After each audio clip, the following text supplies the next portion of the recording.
appreciate this. And let me also just thank our presenters. I was discussing at 10 o'clock at a telehealth symposium, and the presentations were just superb, and I didn't think that those presentations could be matched in terms of the clarity of the presentations, the articulate way in which people presented and interpreted their data, and just the overall gist of it being very, very elegantly done. And so if you would just join me in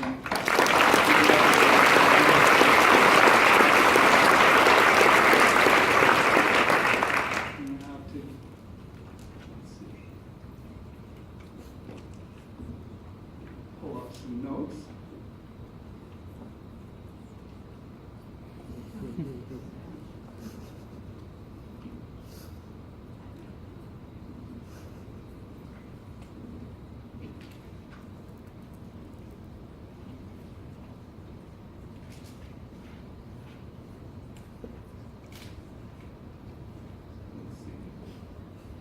So I want to see my notes and not have everybody else.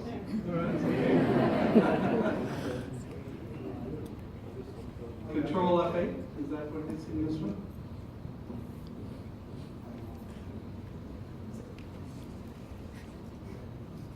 Just disconnect it. Sure.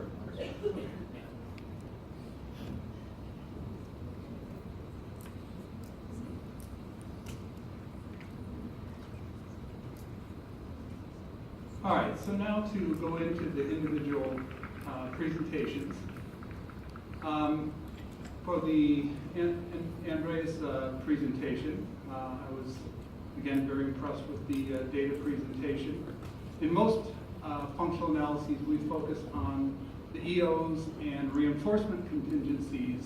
And what Andreas' data really show us is that we also need to focus on the stimulus conditions or context in which problem behavior occurs, separate from the EOs. And so what she showed is we had two topographies of behavior, flopping and elopement, both reinforced by the same consequence, both motivated by the same establishing operation. That is, deprivation from access or restricted access from the playground, and the consequence, the reinforcing consequence, was access to that playground, but they occurred under different antecedent or stimulus conditions, such that one situation was one in which being near and having playground in sight, right, signaled that access to the playground was available for elopement. If you flopped, when you could see the playground, but it was off at a distance, you just weren't going to get to the playground. Simple as that. But if you're at the playground and everything's right there, and somebody's prompting you to leave the playground, and your motivation is to stay at the playground, then flopping is the right behavior. So being at the playground signals that a different response is going to maintain access to the playground. And if you think about what a parent might typically do in that situation, where a child is, you're trying to get them to leave, they flop, a very common thing would be, okay, you can play for 1 more minute, or you can play for 2 more minutes, and then we gotta go. And the flopping might repeat 2 or 3 times before the parent gets upset and actually picks the child up and takes them away. So I think that was really, really a nice demonstration that very similar or topographically distinct but functionally similar behaviors may be occasioned under different stimulus conditions. I also like Andrea's use of simple probability theory to look at whether or not we could make the functional analysis of flopping and elopement even more efficient. Could we decrease the number of trials, increase the efficiency, but still feel confident that the results we are getting are not due to some chance fluctuation in the behavior, And I think she showed that with her statistics very nicely. And so if you think about flopping and elopement on each trial, there are 4 possible outcomes for each trial. One is that neither behavior occurs, and she's predicting that that should happen when we set up the condition where we essentially have the abolishing operation in place for both behaviors. That is, the child has free access to the playground in our control condition. Another possibility is that only elopement will occur, and she's predicting that elopement only will occur when the playground is at a distance, and that's the behavior that's signaled. And pretty much the predictions were in line with that. And then she's predicting that there's a condition in which only flopping will occur, and that is when the EO for flopping is present and we're prompting the child to leave the playground. And then there's a 4th option where both behaviors occur. And it was not perfect correspondence, but the correspondence was really quite high, and the statistics showed that. And so that was, I think, a very nice demonstration that we can analyze behavior in a trail-based format and potentially get it down to 7 to 10 minutes of sessions. Really, really efficient data. Okay, moving on. I can't see the arrow on this one. Okay, what Josh and his colleagues did required really a Herculean effort. To analyze that many data sets, I would expect that his eyes would still be red. And so that was amazing. He also sent his slides earlier than anybody else did, and I looked at them, and there was 47 slides, and I thought, man, I can't see how I could get through that in the allotted time, and he assured me that he'd already practiced it, and he did that, and so nice job on that as well. Josh's data clearly show that the IISCA repeatedly and consistently produces clear differences in the level of problem behavior between the test and the control condition. And if anybody has had any doubts about the generality with which the IISCA does that, his data should show that 30 replications is pretty impressive from that standpoint. And so he's pretty much answered that question in spades. I liked Josh's point that one important aspect of control is the extent to which the behavior occurs when the EO is present and the behavior is absent when the EO is not present. That we can turn on and off behavior with the manipulation of the EO. I found myself somewhat less sanguine regarding the comparisons between the IISCA and the previous functional analyses regarding each's efficiency, because these comparisons, to me at least, seem to be kind of an apples and oranges comparison. The main purpose of prior functional analyses has been to isolate the function or functions of problem behavior, and not really to do that in an efficient manner. So, and I would also make a point that we'll discuss further with Greg, is that the IISCA doesn't, in most cases, doesn't isolate the functions of problem behavior, but rather combines several things, and some of those things may be operating in some cases, all of them may be operating in other cases, but we just don't know when that's occurring and when that's not occurring. And on a related note, the definition of efficiency that Josh used, I would take a little bit of issue with, is that in most cases we define efficiency in the amount of work it takes to produce a given outcome. And so again, the outcomes, the goals of the outcomes for standard functional analysis differ from that of a synthesized functional analysis. And so it's comparing the efficiency on 2 different outcomes essentially. And so that's somewhat difficult. I liked many of the features of how he defined control, and I thought in terms of looking at data and very quickly saying, do we have a little bit of control, a lot of control, or no control, in terms of comparing your test and control conditions, That was very nicely done, and I think something that others could easily replicate. But again, I would argue that control also involves isolating the specific variables or variables of interest, which is only done, or typically only done with a standardized functional analysis. And then one final kind of thought on efficiency has to do with, he compared efficiency on the pretreatment analysis. But efficiency should really be, if you want to do it completely, you would do it for the treatment analyses as a whole as well. And so, for example, in the Hanley et al. 2014 study, yes, it took roughly 5-6 typically sessions to complete the IISCA analysis, but the treatment analyses took between 75 and 120 sessions to complete. And so that, you know, if you said, here's the pre-treatment analysis and here are all the treatment data, whether or not that is significantly different from other studies published in the literature remains to be seen.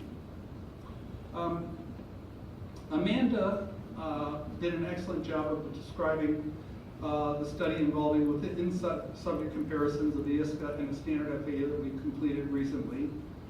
And much of my discussion will be based on this study, so I'm not going to go in great detail about what she did. I just want to thank her for a very nice presentation. The one thing that she said repeatedly that isn't actually the case is she reported that we compared the interview, the observations, and the IISCA to a standard FA and used the standard FA as the criterion variable. That was not the case. That was the case in the first submission of the manuscript. And based on feedback largely from Greg Hanley, we redid our analyses and looked at both the pattern of responses in both the traditional FA and the IISCA to look at whether those patterns of behavior from the two supported an interaction effect, supported a single effect for a single individual contingency, or multiple control by multiple single contingencies. And so that pattern of response between the synthesized analysis and the traditional functional analysis served as the criteria variables for that data. And finally, Jessica's data. I was very impressed with what a clear description she provided of the IISCA. And I also was impressed that now what Amanda presented and Jessica's are the first two within subject comparisons of the IISCA and the traditional FA, and she's now extended that to say, what about the effects of treatment once the pre-treatment assessments have been completed. I was also impressed with the participants in Jessica's study. They were clearly individuals that had severe problem behavior, and as I've raised with Greg previously, some of the earlier studies, how severe those cases were remains in question, at least from my standpoint. Diego's results are very, very clear that his behavior was produced by an interaction between escape and access tangentitis, was it? And attention. Okay. So that those contingencies didn't support his problem behavior individually in the traditional FA, but clearly did when she combined them into a synthesized FA. So at least two of those variables interacted to produce problem behavior. And that, in combination with the case in Hanley et al., Gale's data, there are at least now two data sets that show a clear interaction effect.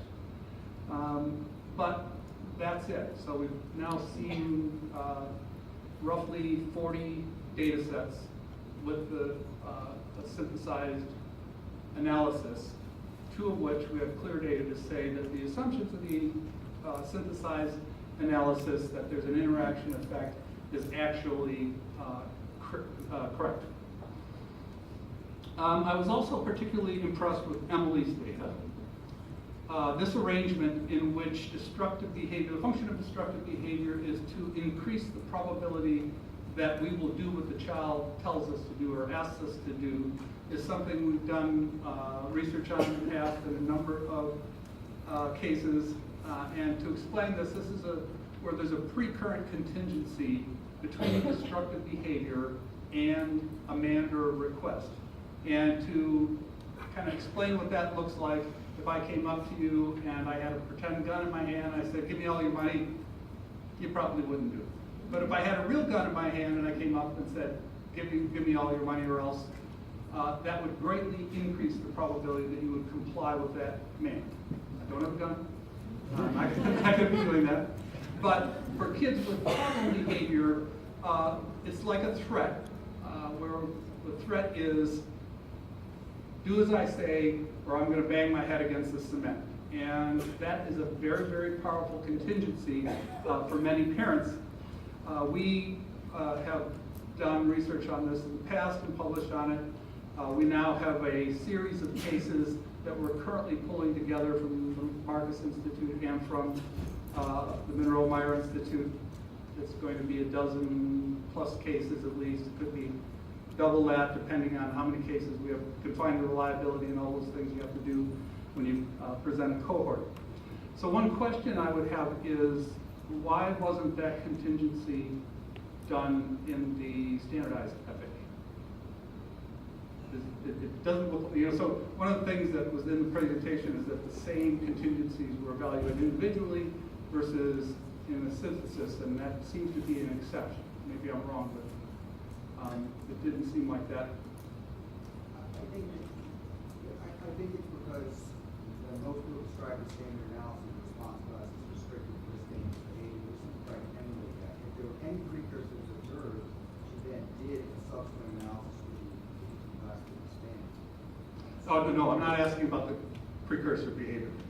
It's about doing a manned my way contingency, which was done with whichever patient it was now, but doesn't seem to have been done in the traditional FA. Well, what we did for her attention and tangible and escape conditions was we took all of the stimuli that were combined with IISCA. So the demands to brush her hair, and then during the main portion interval, she was allowed to dictate what we would do. She was also allowed to listen to music. So in the tangible condition, we provided a minute of access to the music and then turned off the music. In the attention condition, we would call attention, and if problem behavior had occurred, we would have delivered that same type of, okay, now I'm going to copy whatever you want me to copy.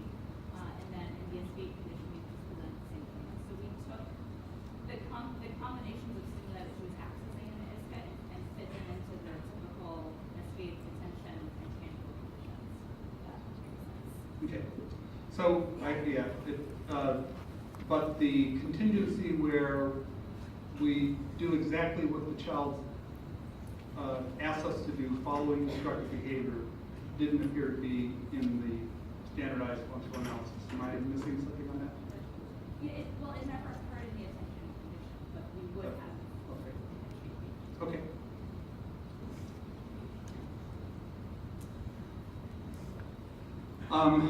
Another question I had was the tangible item used in the standard FA for Jonah, his space.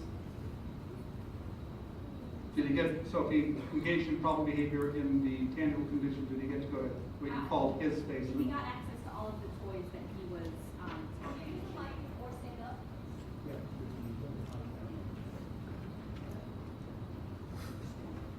Where? I'll just stand up.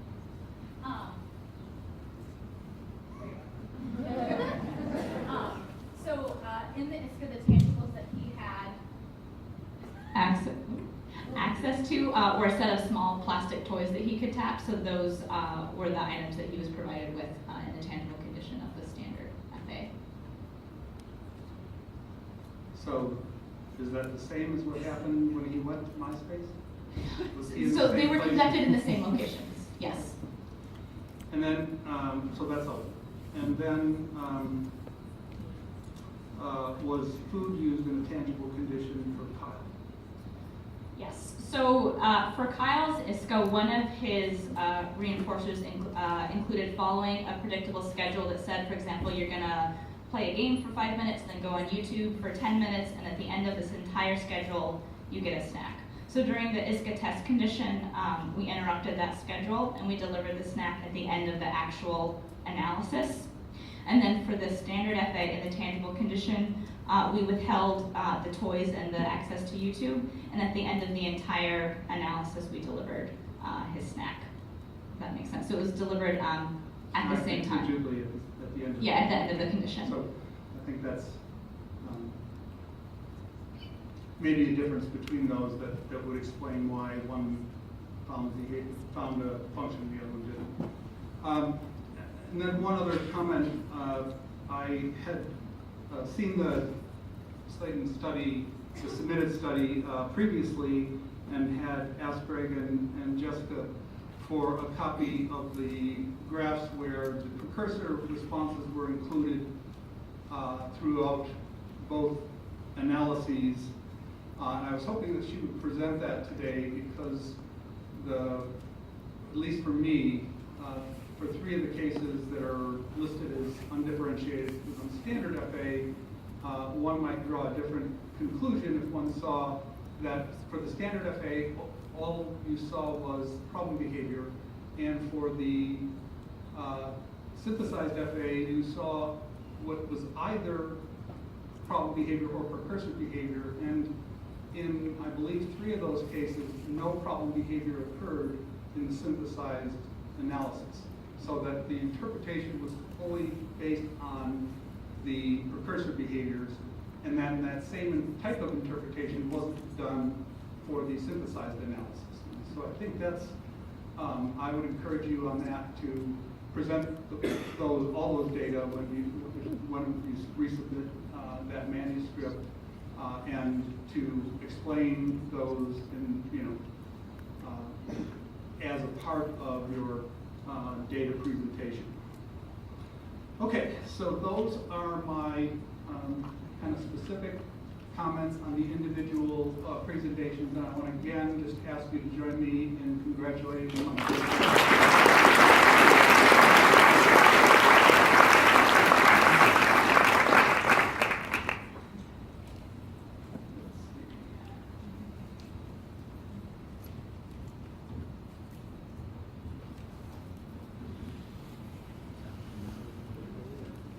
Pardon?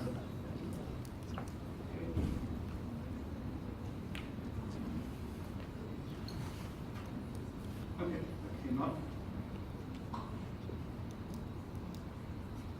So, Greg said wonderful things about me at the beginning, and I would like to do likewise, because I view Greg as one of the great thinkers in our field, and he has done many, many wonderful studies over the years and taught us much about the functional analysis and treatment of problem behavior. And I think both of us would agree that we agree on many, many, many things, and we have this one area where we're not quite on the same page. And I also compliment him on being willing to have this format where we talk about those differences openly and sharing that with the audience. That doesn't occur very often in our field, and so I really appreciate that.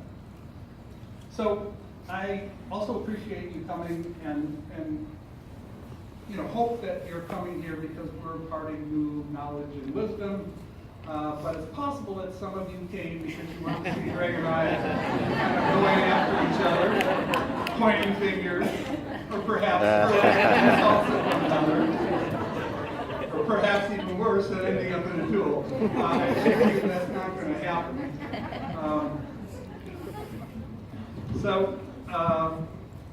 Brian Awada and I have reviewed some of the manuscripts on the IISCA, and I've identified a number of aspects of the procedures that we consider limitations. And apparently Greg has tired of us ganging up on him, so like Captain Kirk with the Kobashi Beirut, Greg reprogrammed the ABAI program app and has synthesized Brian and myself into a single person. Now he only has one critic view.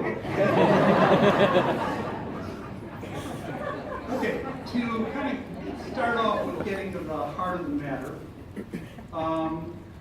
according to Skinner, the term functional relation refers to a relation in which a change in an independent variable produces an orderly and predictable change in a dependent measure. And he was particularly interested in human behavior as the dependent variable and in the discovery of the independent variable or variables of which that behavior was a function.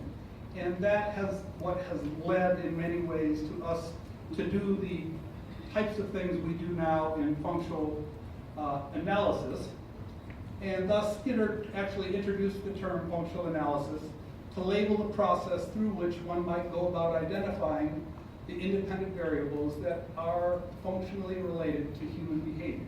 And I think the crux of the difference between Greg's view and my own view is that I believe that in order to do that, to determine what the independent variable or variables of which human behavior is a function, we need to look at individual contingencies.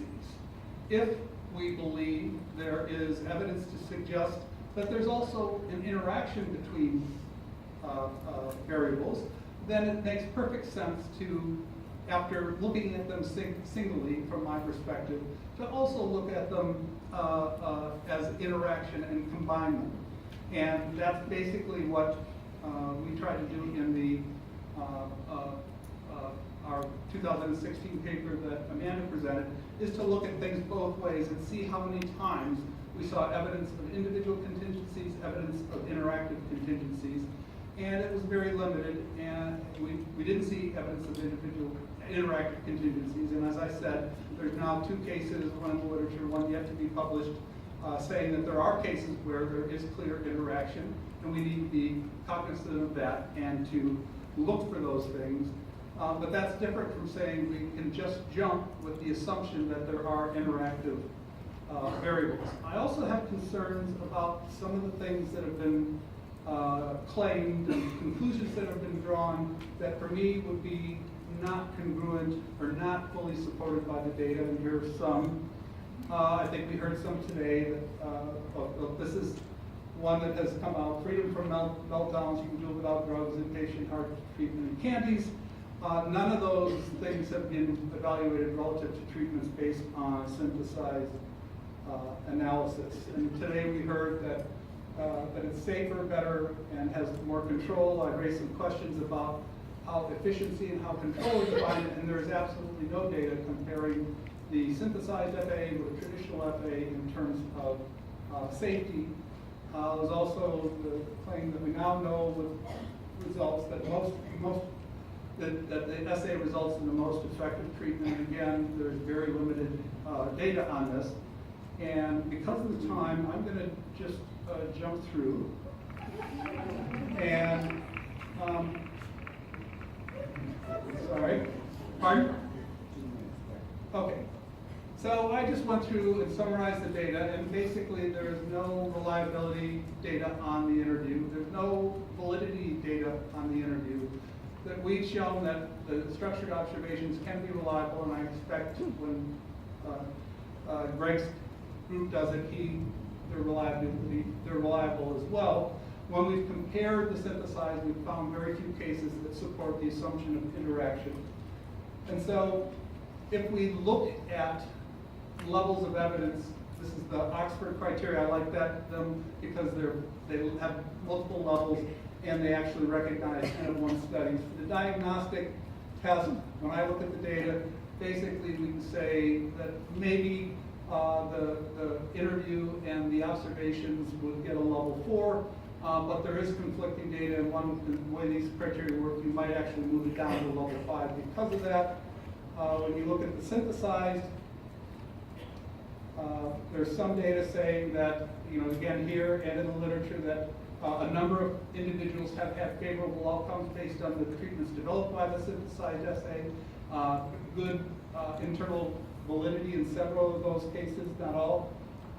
But none of these demonstrate that the treatments based on the assay produce better outcomes than a standard functional analysis if one looks at the published data. I think we need to see where Sarah's data come out after they have been fully vetted in a peer review process, but there may be something there as well.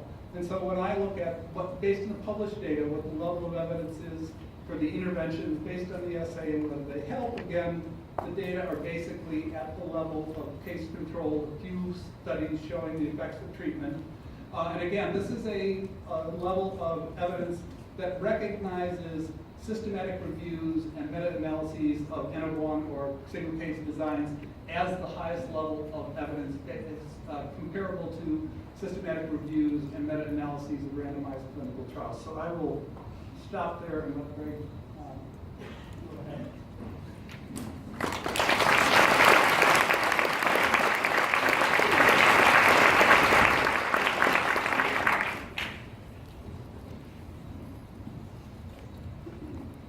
Technically, you can all leave because I think we're out of time. Is that not true? I think we are. This is what I often say in classes to undergraduates when I know they want to leave and I'm going slightly over. I say, listen, it's okay. We just had lunch. Some of you may have diarrhea, and so if you have to go, just go. But if you don't have diarrhea, stay here.